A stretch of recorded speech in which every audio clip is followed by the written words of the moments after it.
Bienvenidos a Vértice Internacional. Soy Rina Musali y me da muchísimo gusto saludarlos desde la Cámara de Diputados.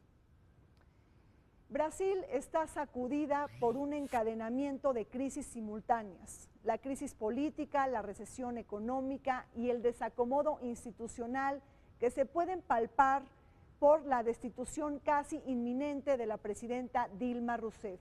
Y es que precisamente el 11 de mayo se espera una votación en el Pleno del Senado para que se acepte este proceso.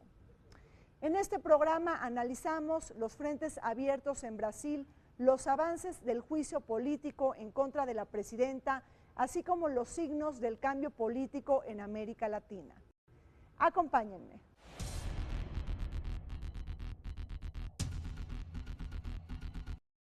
Tras una ola significativa de protestas antigubernamentales, Brasil vive una profunda crisis política y económica debido a la caída en las inversiones por parte de la iniciativa privada y el consecuente desempleo que tiende a aumentar. El 4 de marzo de 2016, el expresidente Luiz Inácio Lula da Silva fue interrogado por su presunta participación en un caso de soborno que envolvió a Petrobras, y una semana después de haber declarado, la Fiscalía pidió su prisión preventiva, argumentando que existía riesgo de fuga y de que podría obstaculizar las investigaciones. En una de las manifestaciones más multitudinarias, cientos de miles de brasileños salieron a las calles para exigir la destitución de la presidenta Dilma Rousseff, enojados por el escándalo de corrupción y el elevado índice de inflación. El 17 de marzo siguiente, la presidenta de Brasil nombró a Lula da Silva como su jefe de gabinete, que legalmente lo protegería de procesarlo, pero casi de inmediato un juez anuló el nombramiento bajo el argumento de interferir con el libre ejercicio del Poder Judicial, la operación de la Policía Federal y de la Oficina del Fiscal Federal. Por tal motivo, una vez que el Supremo Tribunal Federal de Brasil destrabó el desarrollo de solicitud de juicio político contra la titular del Ejecutivo, la Cámara de Diputados de Brasil eligió una comisión de 65 miembros a fin de evaluar posibles causas para destituirla. Después de 3 días de largos e intensos debates, la Cámara de Diputados de Brasil aprobó el 17 de abril de 2016 el proceso de juicio político contra la presidenta Dilma Rousseff, por lo que, de ratificarse esa decisión, implicaría su separación transitoria del cargo. En ese caso, la sustituiría su vicepresidente Michel Temer, quien podría gobernar hasta fines de 2018, cuando finaliza el mandato, si los propios senadores declaran a la jefa de Estado culpable en un plazo de 180 días. Brasil ha dado mucho de qué hablar en la palestra global. Crisis política, recesión económica, malestar social y escándalos de corrupción que se han conjugado con la fiebre mundialista del fútbol y la celebración de los Juegos Olímpicos en Río de Janeiro. Sin embargo, con esta cúspide en el encadenamiento de la crisis política, económica y social, es que toma revuelo la intención del juicio político en contra de la presidenta Dilma Rousseff, que a todas luces se figura como inminente. Frente a esta presidenta, que hay que recordar fue elegida democráticamente en las urnas en 2014, cuando resultó victoriosa frente a Aécio Neves de 3 puntos porcentuales para este candidato que representa al Partido de la Socialdemocracia Brasileña. Brasil está viviendo un momento muy delicado debido al encadenamiento de varias crisis simultáneas, la crisis política, la recesión económica y el desacomodo de las instituciones. ¿Cómo es posible que Brasil haya llegado a este laberinto político? Danos un poco de contexto. Lo primero es decir que, bueno, Brasil es un extraordinario país, 8 millones de kilómetros cuadrados, 220 millones de habitantes, séptima, octava economía del mundo, una cultura extraordinariamente potente, ya no digas el fútbol, la música, todo por lo que es reconocido Brasil. Acaba de ser el Mundial, viene ahora las Olimpiadas, y uno se pregunta cómo es posible que un país de esa dimensión esté metido en una crisis de este tamaño, y me parece que sí está viviendo un circo de 3 pistas, digamos así. Una crisis, para mí la crisis inicia con la crisis económica, esa deriva de la crisis política, y la crisis política revela la crisis institucional. En este momento es difícil prever quién va a salir ganando de esto, porque los conspiradores que iniciaron esto han recibido un par de derrotas tácticas, inclusive hoy, y entonces no está claro quién va a ganar, porque ahora todo el mundo está enfrentado, el Tribunal Supremo con el poder legislativo, los partidos entre sí, etcétera. Y mi pronóstico es que no van a lograr destituir a Dilma Rousseff, porque obviamente no hay fundamentos para hacerlo. Es toda una operación ilegítima, hasta ilegal a mi juicio. Brasil está viviendo horas negras frente a una economía que no crece. La recesión, la inflación, el desempleo y la devaluación del real frente al dólar, así como un déficit que galopa, ha encarecido el costo de vida, desfavoreciendo a los grupos más vulnerables. La magnitud de la crisis económica se palpa por un PIB que retrocederá 3.6% en el 2016, viviendo la peor recesión sufrida en 80 años, según lo apuntan varios analistas. Una panorámica que no se puede despegar del cambio del ciclo económico en América Latina, con la caída estrepitosa de los precios internacionales de las materias primas y la mayor desaceleración económica de China, que ha puesto a Brasil y a todos los países sudamericanos en un trance peligroso. Incluso sus cartas credenciales como séptima economía del mundo y país BRIC que se han desinflado. Si consideramos la deuda como parte del Producto Interno Bruto, está en 70%. Eso es relativamente poco porque en Estados Unidos es ya más del 100%. En la mayoría de los países, Venezuela, etcétera, 50, 60. Entonces, ese parámetro no es preocupante todavía.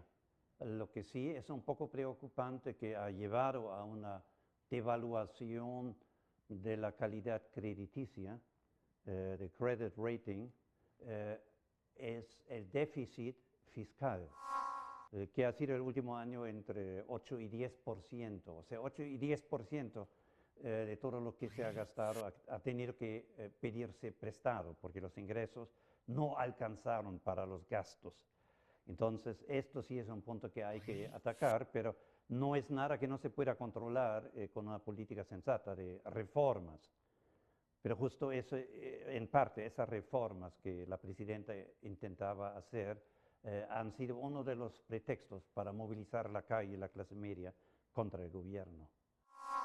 Rubén, en otras palabras, ¿qué estamos diciendo? Un legado de Lula da Silva muy significativo en materia de reducción de pobreza, de engordamiento de clases medias y también de una enorme influencia de Brasil en el mundo. Digo, hay que recordar que Brasil es un país BRIC, es un país integrante del G20 y que ha tenido cartas credenciales para solicitar ante Naciones Unidas que sea un país miembro permanente del Consejo de Seguridad de la ONU. ¿Todo esto está desinflado? Muchas de estas cosas pues ya no existen, fueron desinfladas. Se acabó, no tenían pies de acero, claro. Tenían pies de barro porque se construyen sobre premisas falsas. Esto gasto social brutal para reducir la pobreza en Brasil, obvia, que pasó en su momento, pero hoy hay una cantidad de millones de desempleados, hay una crisis real que eso no estaba sostenido realmente en una economía poderosa, sino en una coyuntura donde se imbrica la economía brasileña en un crecimiento de China y parecía un país de esta dimensión, parecía país bananero, solo exportando materias primas, nada de productos manufacturados. Lo que le compraba a China era soya, piedras para fundir hierro y petróleo. Y entonces, algo de eso también compraba la India. Entonces, claro. Bueno, ese gasto social pues se acortó. El fin de la época dorada del crecimiento económico en Brasil ha hundido los índices de popularidad de la presidenta Dilma Rousseff. El péndulo que oscila en mínimos históricos. Y es que hay que recordar que la cifra de brasileños que considera que el gobierno de Rousseff es bueno o muy bueno está en el 10%, según el sondeo de Ibope encargado por la Comisión Nacional de la Industria.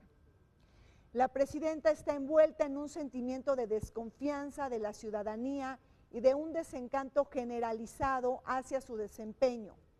Un liderazgo que no ha podido remontar los problemas políticos, económicos, sociales que enfrenta Brasil y que se agudizan por la trama de corrupción que también le restan margen de maniobra a la presidenta. Rubén, retomo algo que nos señalas, una economía proteccionista en Brasil, que yo añado que bueno, no ha podido revitalizar el Mercosur, pero también un cambio de enfoque que es necesario porque una economía abierta, que no se nos olvide, que puede reducir también la corrupción. ¿Por ahí viene la salida? En el momento en que Dilma Rousseff asume el poder en 2011, todavía sigue viviendo el primer periodo, digamos, de la resaca Sí, claro. del periodo anterior, ¿no? Y sigue usufructuando esa posibilidad, aunque ya empieza a haber malestar, ya la economía no está creciendo, no crece, todavía no decrece, Claro. pero no crece, empieza entonces a haber malestar de la sociedad, empieza a haber malestar de las alianzas políticas que habían sido amarradas a partir de dinero, las votaciones en el Congreso todas se compraban. Sí, no, el mensalao. Todo del mesalao. Entonces se va acrecentando esta crisis económica que abre el espacio a la crisis política, donde surge toda esta brutal corrupción que es la que ha armado la estructura, digamos, y ha ido pegada con el éxito económico. Sí, es la gasolina, es el aceite, ¿no? Ese ha sido el pegamento. Es el sí, pegamento. Pero por desgracia nos damos cuenta de esto. Brasil está envuelta en una crisis de legitimidad institucional. Los sentimientos de desconfianza, descontento y desaprobación ciudadana frente a los representantes políticos se han dejado sentir junto con la acumulación de tensiones y contradicciones de una clase política y económica que está impregnada por actos de corrupción. Escándalos de gran calado como el mensalao, según el cual el Partido de los Trabajadores habría encabezado una red de compra de votos pagando un soborno mensual para asegurar respaldos legislativos, que se ha conjugado, por ejemplo, con otros capítulos de mayor complejidad como la operación Lava Jato o lavado de autos, que investiga la trama de corrupción y pago de sobornos a Petrobras, que obligó a allanar la casa del popular expresidente Luis Ignacio Lula da Silva. Bueno, lo que vemos es a nivel mundial realmente una enfermedad endémica de corrupción que se destapa. Ahora en los Panama Papers, por ejemplo, quedó muy claro que en los paraísos fiscales, que son esencialmente del primer mundo, como de Estados Unidos, el primer paraíso fiscal, como Gran Bretaña, que es el segundo, que hay un contubernio real, pese a lo que declaran los políticos, entre los grandes bancos que ganan con esto, entre los gobiernos que lo toleran y entre los poderosos que evaden impuestos y esconden sus ingresos en los paraísos fiscales. Entonces es un problema real que en América Latina es todavía más problemático y en el tercer mundo en general que en el primer mundo. Porque en el primer mundo en la justicia hay todavía un poco de independencia para a veces atacar esto. Pero en el tercer mundo no, como el poder real que gobierna, el ejecutivo generalmente está vinculado a los poderes fácticos, mediáticos, económicos, etc. Eso mismo empieza pues a llevar a el descontento social, a la duda de estos 30 partidos que están en el Congreso brasileño, a las alianzas de estos partidos que habían sido, digamos, comprados o beneficiados en su relación con el gobierno y el PT, y entonces pues se destapa la gran crisis de Petrobras.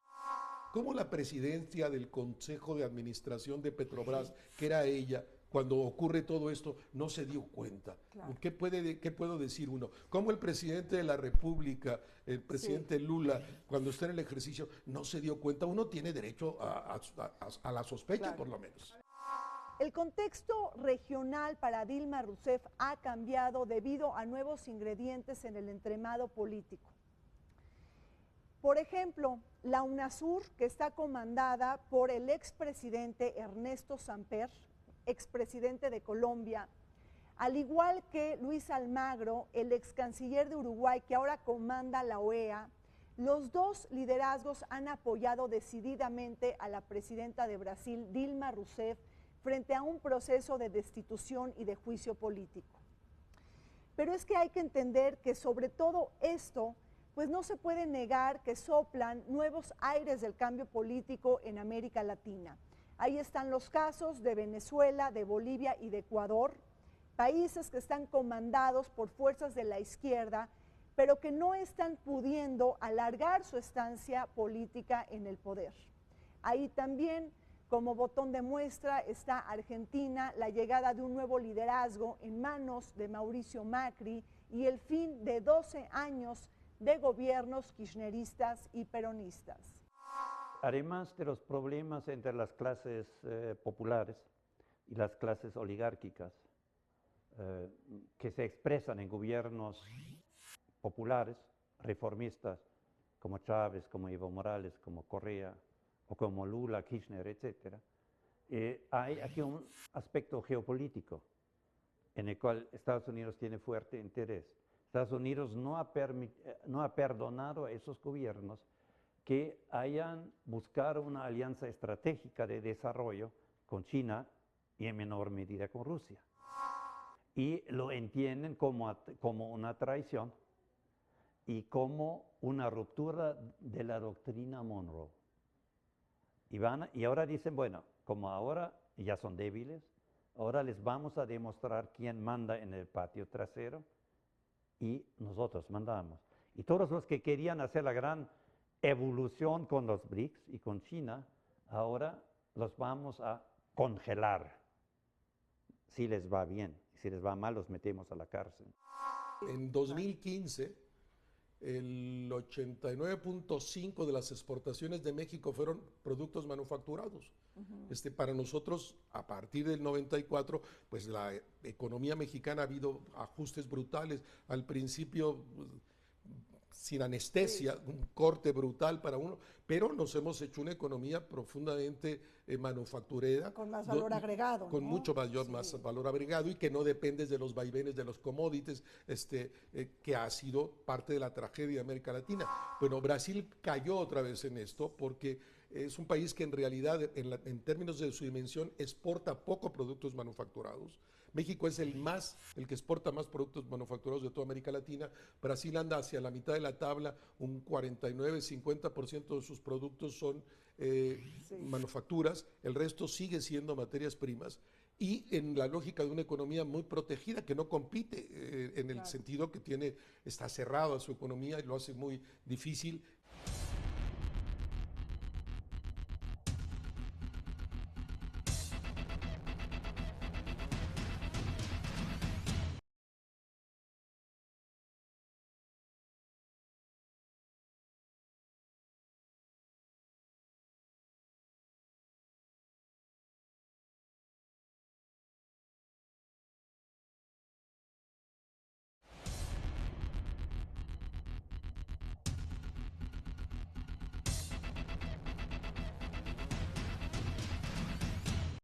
El proceso de destitución de Dilma Rousseff, la presidenta de Brasil, parece inminente e irreversible. Todo apunta a que vamos a recordar lo sucedido en Brasil en 1992, cuando salió el expresidente Fernando Collor de Mello tras un impeachment por corrupción. Y es que hay que aclarar hasta la grabación de este programa que la presidenta no está siendo acusada por enriquecimiento ilícito, sino por haber ocultado la magnitud del déficit presupuestal. Y aquí la pregunta es si esta violación a las leyes fiscales amerita un juicio político para una presidenta que fue elegida democráticamente en las urnas. Y es que este ha sido el debate que ha polarizado a Brasil, porque hay quienes piensan que la presidenta debe de ser castigada con todo rigor y otras fuerzas que señalan que se trata de un golpe parlamentario. Este maquillaje de cifras, que por cierto también se practicó en Grecia, ¿es un delito que amerita juicio político? Pienso que no, pero en principio hay una cantidad de actos de corrupción en los que está ligado el PT y el gobierno de la presidenta Rousseff, que no puedes no aprovecharlo desde el lado de las fuerzas de la oposición o de sus aliados que no quieren verse hundidos en el barco. De hecho, ellos creaban la gobernabilidad con esa pulverización del voto en el Congreso brasileño, 513 diputados de 30 distintos partidos, el PT mismo no era el que tenía la mayoría, claro. lo tenía el partido de Temer y el de Cuna, y entonces, bueno, pues ¿cómo? Bueno, pues, ¿cómo? Que nos lleva al tercer elemento de lo que estamos platicando. Yo pienso que la crisis política la crisis económica que deriva en la crisis política, la política nos está revelando una crisis institucional brutal. Estamos hablando de 4, 5 mil millones de dólares implicados en actos de corrupción en estos últimos 10 años.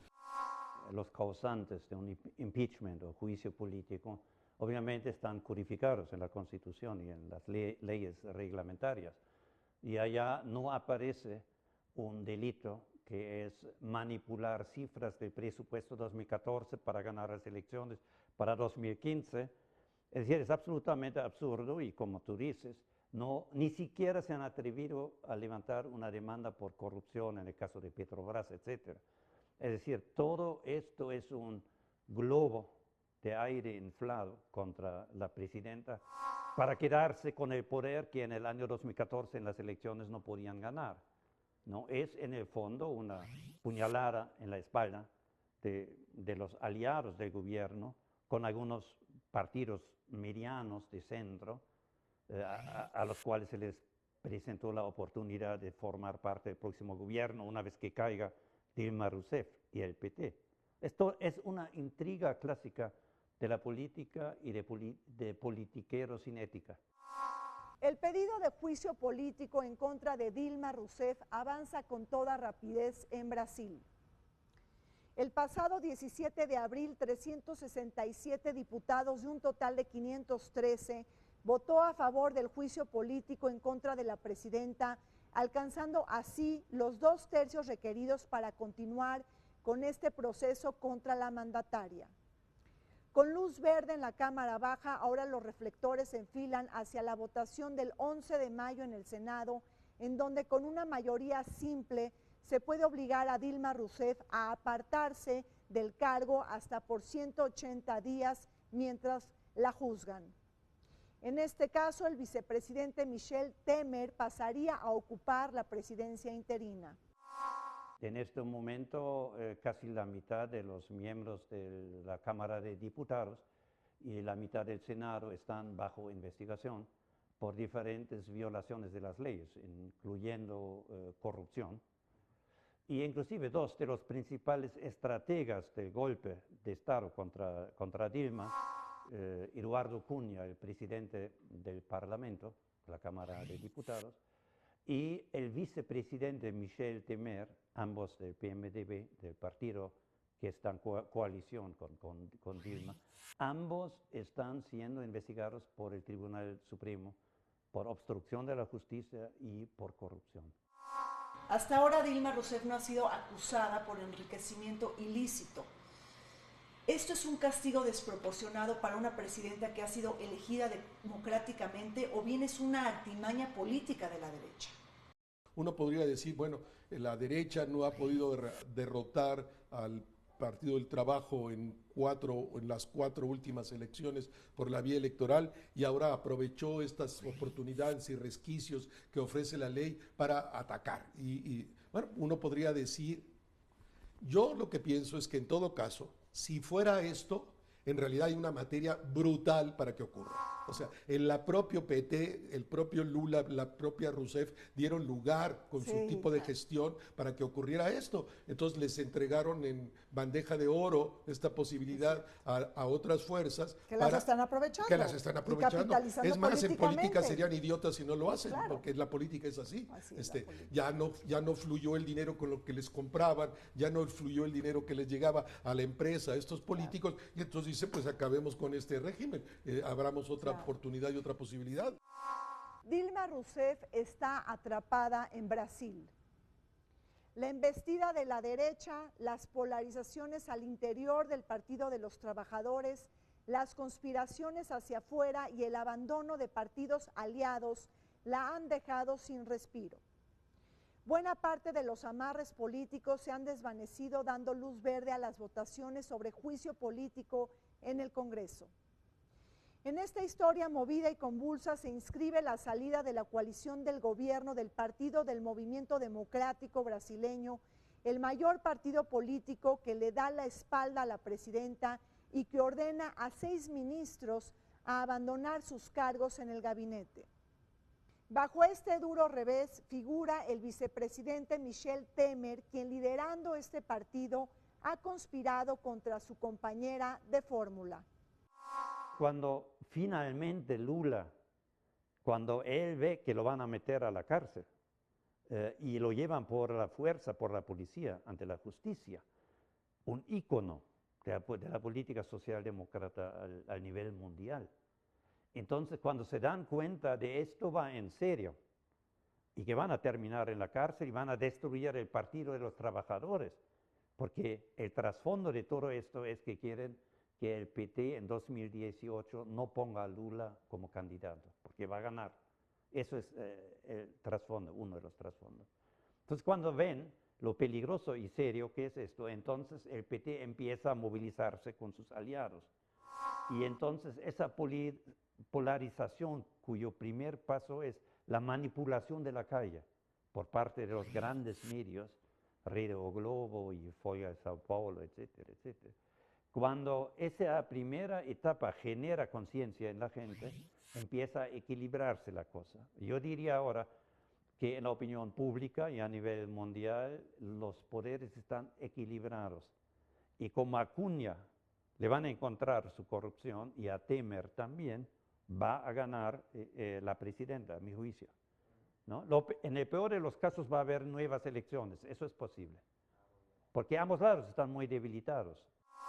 Entiendo que el problema jurídico es que el tribunal tendría que decretar anular la elección del 14, decir que fue ilegítima la elección del 14 para poder abrir un nuevo espacio de elección. Y en ese sentido me parece complicado y difícil.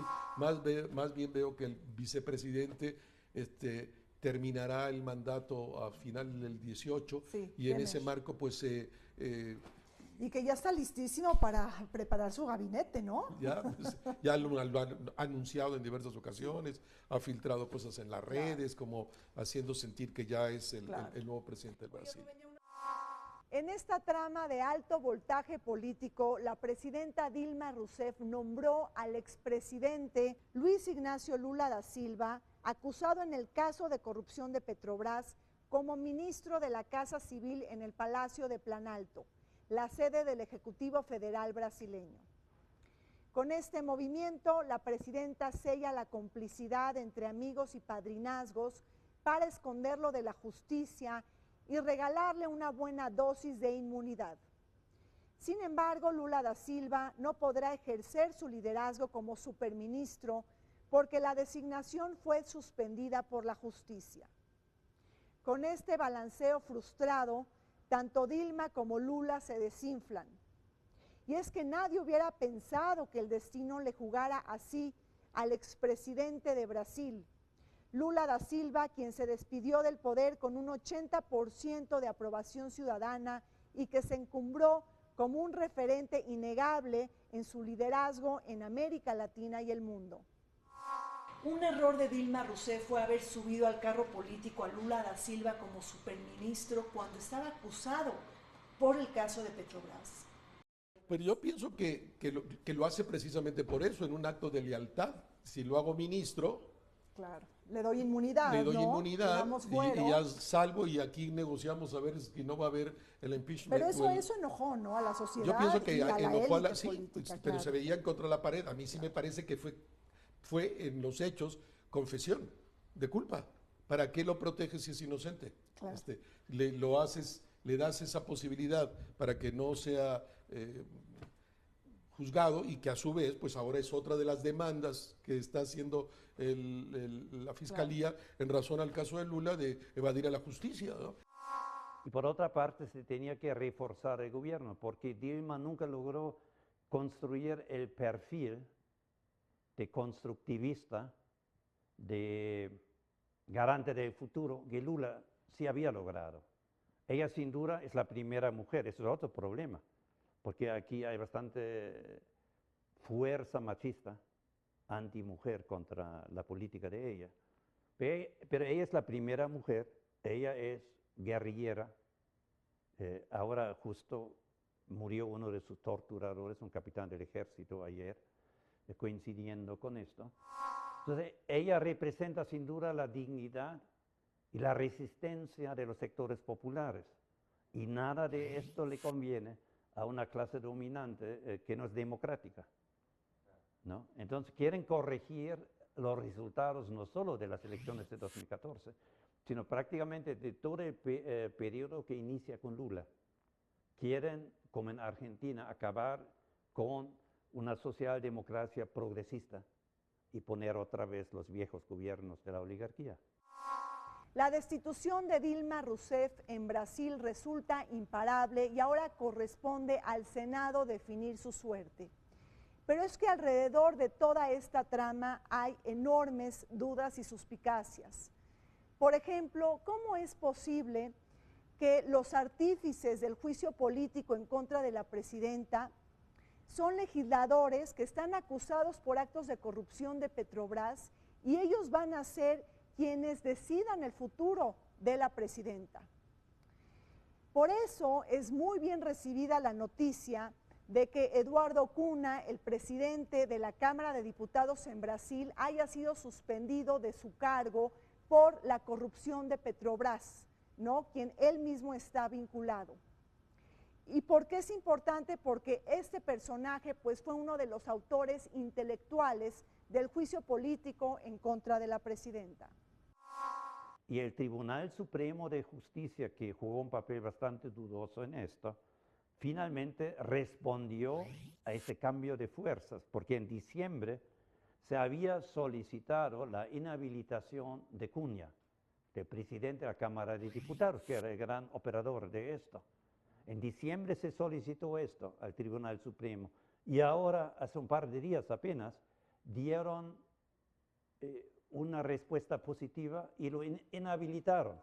Y con eso se cae toda esa ópera bufa que han armado, ¿no? Entonces ha habido, de hecho, por la resistencia internacional, el mismo secretario de la Organización de Estados Americanos, Almagro, dijo que no hay ningún motivo para hacer esto.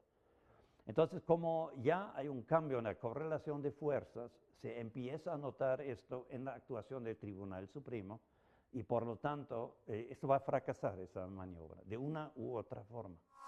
Pero ¿qué calidad moral tienen estos legisladores que de alguna manera están implicados en actos de corrupción de Petrobras para pedir el enjuiciamiento político de la presidenta? Rina, dicen que hoy el 60-65% de los 513 congresistas en Brasil todos están implicados en algún acto de corrupción. Claro. Bueno, el hecho es que producto de ese éxito y producto probablemente de ese ingreso brutal de dinero nuevo, se abre una caja de Pandora gigante, o sea, todo el mundo se aprovecha de esa circunstancia, el PT desde luego crece, se relaciona con sectores de la oligarquía brasileña, en particular los constructores que tienen contratos en Petrobras, se hace una melange ahí tremenda. O sea, la corrupción como el pegamento, como ¿no? El pegamento que une a todas estas... Yo pienso que sí, que unió la alianza con estos partidos políticos de centro, otros de izquierda, que une al PT con la oligarquía brasileña, que no eran cercanos, y esta crisis de corrupción que se puede procesar porque hay un poder judicial realmente autónomo e independiente. Sí, que eso es una muy buena noticia, ¿no? Y que hay que Claro. reconocer en el Brasil de hoy, y que no depende de la presidencia de la República o del Ejecutivo, y inicia todo este proceso con el fiscal Mora.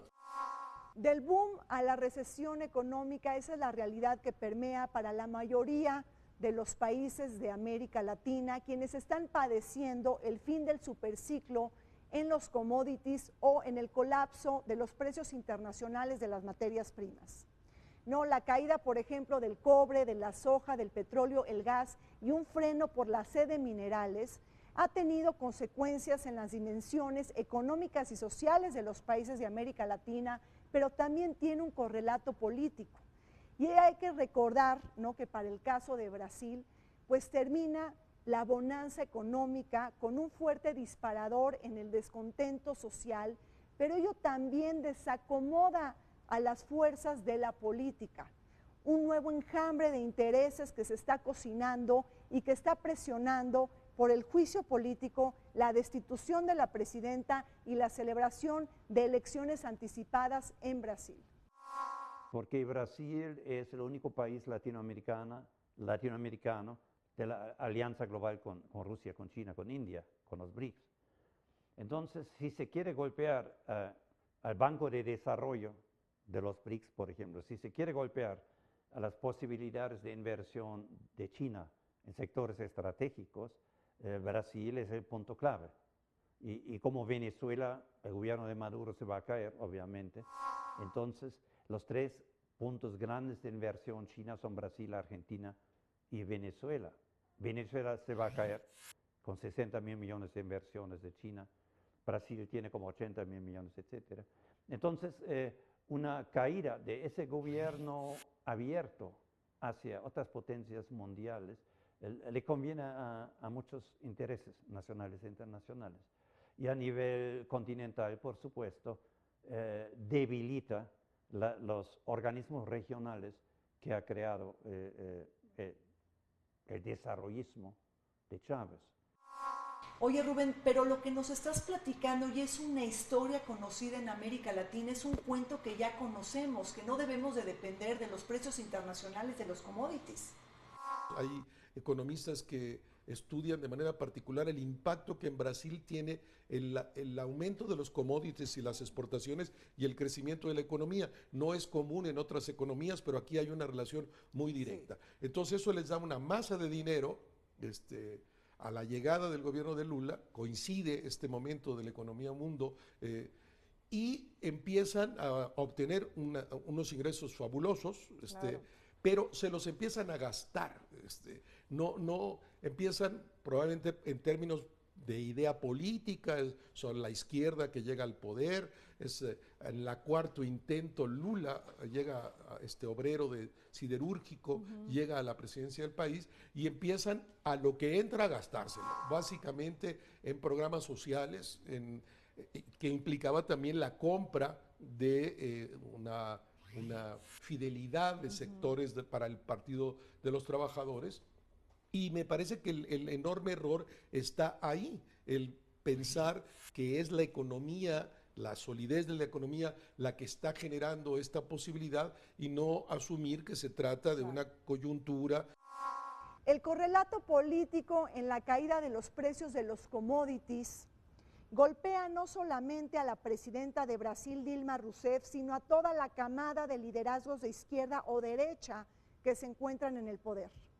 De entrada, por ahí se entiende la llegada de Mauricio Macri en Argentina, el revés de Evo Morales para no postularse a una nueva reelección en Bolivia en el 2019, la victoria de la oposición venezolana en las elecciones legislativas de diciembre del 2015 y el referendo revocatorio que está forzando la salida de Nicolás Maduro. En este marco regional también se inscribe la arremetida contra Dilma Rousseff en Brasil. Todas comparaciones son odiosas, pero no pienso que en ningún país de América Latina que hay una corrupción endémica, yo me niego a que sea cultural, al final no tenemos por qué ser corruptos, pero no llegan a estas dimensiones donde todo estaba hecho a través de corrupción, todos los contratos de las grandes empresas son corrupción, todos los política amarrada con dinero, corrupción, etcétera. Devela un sistema muy endeble, digamos, claro, político, armado, pegado con dinero, con corrupción, que ahora estamos viendo y que implica cambios muy profundos en el sistema, entonces, en el modelo económico y en el modelo político brasileño. Claro. La CELAC, la Comunidad de Estados Latinoamericanos, que acaba de, hace un par de meses, hacer un gran plan de desarrollo quinquenal con China, donde China iba a aportar mucho dinero, plazas para estudios, etcétera, etcétera. Ahora no va a ser igual, porque Correa ya no va a ser candidato presidencial el próximo año. Si Dilma cae y llega un gobierno que no está tan abierto, va a debilitar mucho. En Argentina, Kirchner ya no está, está un gobierno pro Estados Unidos. Entonces, en el fondo, toda la dinámica de evolución y de inversión de China empieza a frenarse, porque Estados Unidos además quiere o controlar o destruir el Mercosur, que es la única estructura de importancia real latinoamericana, y sustituirlo por el TPP, el Trans-Pacific Partnership, ¿no? Esta es la gran jugada de Estados Unidos. Entonces, tienen que destruir lo que se ha creado, la CELAC, el ALBA, el Mercosur, etcétera, sustituirlo por organismos regionales encabezados por la OEA que controla Washington. La primera ficha del cambio político en Sudamérica se capitalizó con la llegada de Mauricio Macri en Argentina, el presidente que ya cumplió con más de 100 días de gobierno. Surge esta pregunta: ¿su liderazgo romperá con el consenso del eje bolivariano y con los países del ALBA al tiempo de que está coqueteando con Washington, Bruselas y los países de la Alianza del Pacífico? Todo apunta a recrear una nueva política exterior que logre insertar a Argentina en los circuitos económicos y financieros internacionales y a construir un nuevo marcaje país. Y es que ahí están sus primeras acciones de gobierno que no dejan contentos a todos: el pago a los fondos buitre, el levantamiento del cepo cambiario, la eliminación de subsidios para gas y electricidad y la supresión de trabas para el comercio exterior. La misión de Macri es, y por eso fue Obama a verlo después de la visita a Cuba, la misión de Macri es desmontar el Mercosur, o como lo dicen abiertamente, toda esa tendencia de convertir esto en un bloque latinoamericano político, hay que revertirlo. Debe ser una asociación aduanera, a lo mejor, pero nada más. Y las intenciones de Macri son muy claras en cuanto a la cooperación estratégica con China. Él dice que hay que renegociar todos los convenios con China. Es absolutamente claro el juego geopolítico que con Macri como cabeza de lanza del segundo país más poderoso de Sudamérica, flanqueado por Santos, y si se logra el golpe en Brasil con Temer o alguna otra figura corrupta, política, profesional, se va a reestructurar América Latina en beneficio de Washington frente a la gran confrontación con China y con Rusia. Ese es el gran ajedrez en el cual se enmarca todo esto. Y entonces, ¿cuáles son los aprendizajes para la izquierda latinoamericana y sobre todo Sudamérica, que está viviendo el colapso en los precios internacionales de los commodities y que esto ha movido el tablero político? Primera lección, es que tú no puedes hacerte ilusiones de la economía te la cobra siempre. Si no estás sólidamente apuntalada en realidad económica, tus programas sociales, por más exitosos que sean, se van a acabar, te van a traicionar y va a haber efecto boomerang. Es el Venezuela, un modelo que te quebró, que es una tragedia en este momento, porque se construyó a base de petróleo de $100 el barril. Eso no iba a ser siempre. O Brasil exportando a unos precios brutales las materias primas. Eso no iba a ser siempre. Entonces, me parece que la primera lección es decir, no hacerse ilusiones y a ser muy responsables en la economía. Y entender más economía mundo. Más economía mundo, no gastarte lo que ganas para proyectos sociales, que en principio es lo que quieres que sea, hay que darle más a la gente, pero que tu propia economía lo genere, porque si no te va a pasar lo que pasó en estos países. El éxito de Bolivia pues sigue siendo el gas, o el éxito de Correa sigue siendo el petróleo, se le caen los precios del petróleo. Entonces ahí tenemos un problema de una izquierda que construye en pies de barro, con pura ilusión, y no es responsable en términos de cómo gestionar la economía, cómo lo que ingresa invertirlo para que vaya generando, etcétera, etcétera. Y dos, me parece que en este intento de perpetuarse, pues se les van olvidando ciertas formas democráticas y van convirtiéndose en regímenes, quieras o no, autoritarios. En medio de un forcejeo político y económico es que Venezuela no se salva de las fibras que presionan hacia un cambio al interior del país. Y es que hoy la nueva trama está caracterizada por dos ingredientes: la decisión del poder electoral de activar el proceso para revocar el mandato del presidente Nicolás Maduro y todo un cabildeo que se gesta en el seno de la OEA en Washington para activar la Carta Democrática Interamericana. Lo que podemos decir es que la reconciliación y la transición en Venezuela están lejos de cumplirse y de consumarse. Esta crisis política, económica y social tiene nuevos agravantes, ahora con los recortes a la luz, el agua y este desabasto de alimentos y medicinas que tanto ha mermado a la población. Todo el éxito del modelo chavista, otra vez de dádiva, pues se vino al traste porque no pueden dar. Tenías que tener dinero que viene del petróleo. Bueno, entonces, como ya en algunas regiones del país hay hambre, esto revelan las últimas investigaciones o reportes periodísticos. Entonces me parece que sí, que la comunidad internacional debería hacer frente a esa crisis. El modelo ya se agotó, no va a dar, va a vivir una crisis permanente, tendría que volver los precios del petróleo mañana así, no. Y mientras se puede morir gente de hambre, así de radical y de violento es lo que ocurre hoy en Venezuela, y probablemente no hay mucha gente que lo concientice en estos términos. Es ya no solo una crisis política, sino una crisis humanitaria, y por eso sí me parece que en razón de eso es responsabilidad de la comunidad internacional intervenir, y en ese caso esperaría que la OEA se ponga a la altura de las circunstancias, no por la vía, nunca por la vía militar, nunca por la vía armada, nunca por la vía del golpe de Estado, sino por buscar salidas en el ámbito de la presión política. Entonces, no se puede salvar ese gobierno. La pregunta es, ¿qué pasa después y cómo impedir la revancha sangrienta de la derecha? Porque aquí hay un problema muy serio, que en Venezuela la derecha tiene una sección que es fascista y que nunca se ha tragado que perdieron el golpe de Estado de 2002 y quieren venganza por eso. Yo conozco bien la situación porque fui asesor de Chávez y conozco a muchos militares y todo. Entonces, esto es el gran problema. Después de las elecciones, ¿cómo impides tú que haya una venganza tipo paramilitar de asesinatos selectivos, etcétera, ¿no?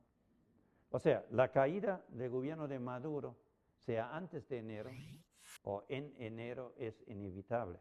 La única pregunta es cómo después evitar una situación caótica en la cual hay muchas víctimas humanas, ¿no?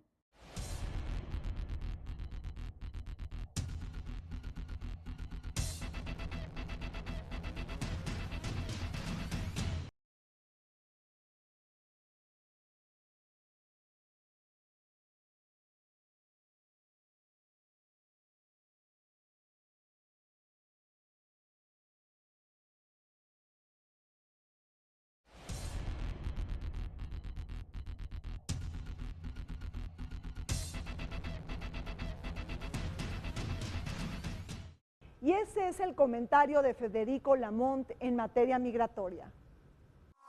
Lamentable que en retrospectiva Brasil enfrente una crisis económica, política y social similar a la década de los 60 y que culminó hasta el año de 1985 con el fin de la dictadura encabezado por João Baptista Figueiredo. Desde el 85 y a nuestros días transitaron varios presidentes, uno de ellos quien posiblemente fue el antecesor del desenlace actual de Brasil, Fernando Collor de Mello. Pero desde ese 1992, cuando a él se aplicó el impeachment, Brasil dejaba sentir ya un grave problema en términos de sustentabilidad.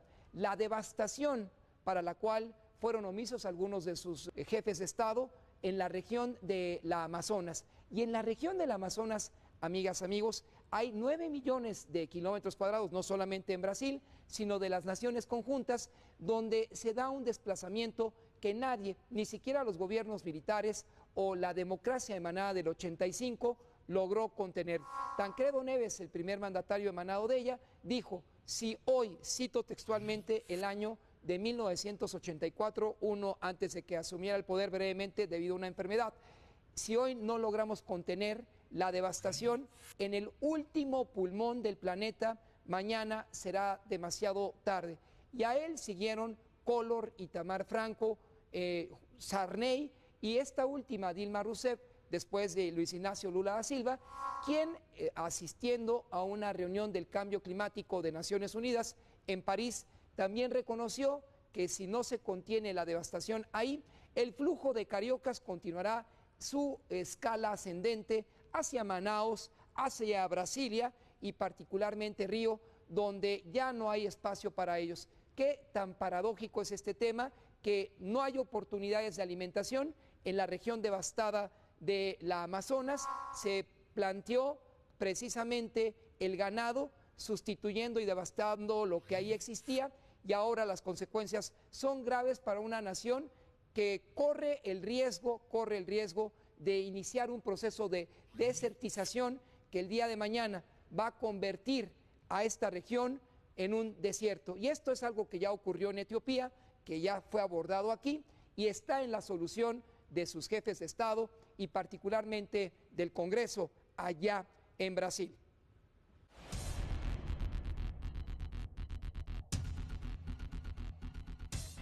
Demos inicio a nuestro tradicional segmento legislativo de carácter internacional con esta información que sucedió tanto en la Cámara de Diputados como en el Senado de la República. Recordemos que el Senado de la República tiene un lugar especial en materia de política exterior. Veamos cuáles fueron las actividades en la Cámara Alta. En el Senado de la República, porque ahí se aprobó por unanimidad, con una votación de 81 sufragios, un dictamen de las Comisiones Unidas de Relaciones Exteriores y de Relaciones Exteriores África, por el cual se ratificó a Víctor Manuel Treviño Escudero como embajador extraordinario y plenipotenciario ante Etiopía y en forma concurrente en Djibouti, Mozambique, el Congo, Somalia, Sudán del Sur y Zambia. La encargada de fundamentar el dictamen de las comisiones fue la presidenta de la Comisión de Relaciones Exteriores, Gabriela Cuevas Barro. Y por eso la labor del ciudadano Víctor Manuel Treviño Escudero se convierte en una labor fundamental, porque hoy más que nunca se requiere del liderazgo de México en África. Se requiere de llevar el nombre de nuestro país, de los bienes que producimos, de los deportistas que también tenemos nosotros por presumir y que aprender de allá.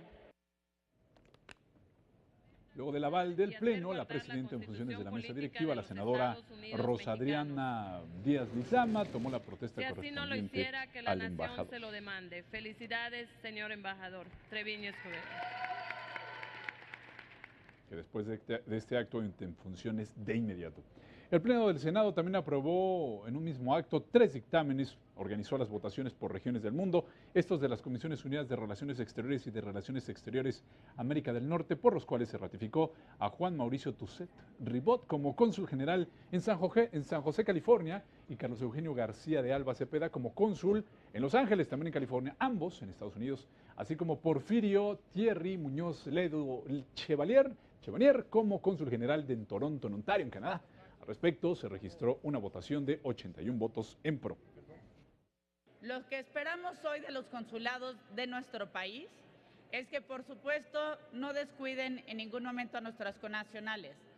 Por supuesto que deben luchar por mejorar la imagen de nuestro país, pero también, y de manera muy importante, deben buscar que ese trabajo sea un trabajo cotidiano.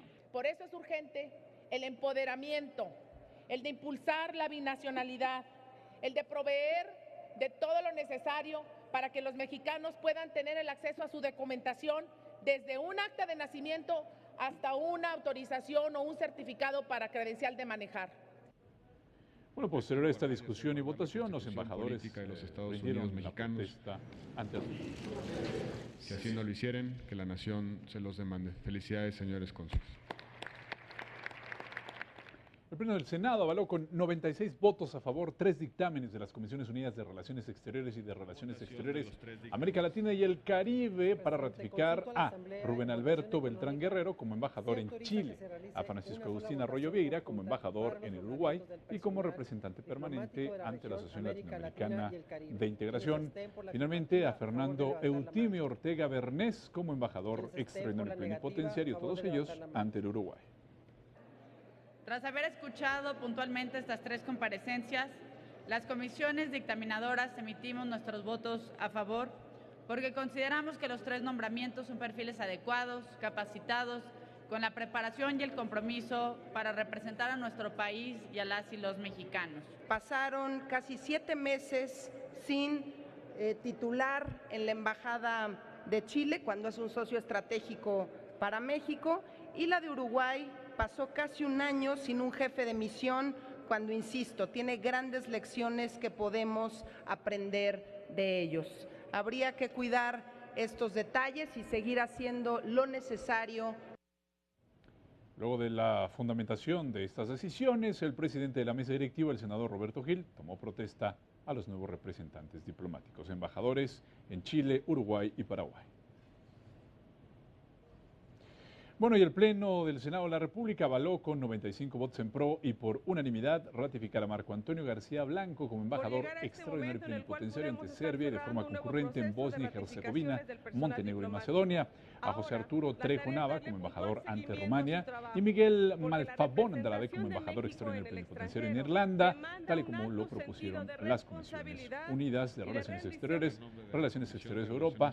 Y entre las misiones que van a tener estos diplomáticos será informar cotidianamente sobre los conflictos en el este de Europa. Con el permiso.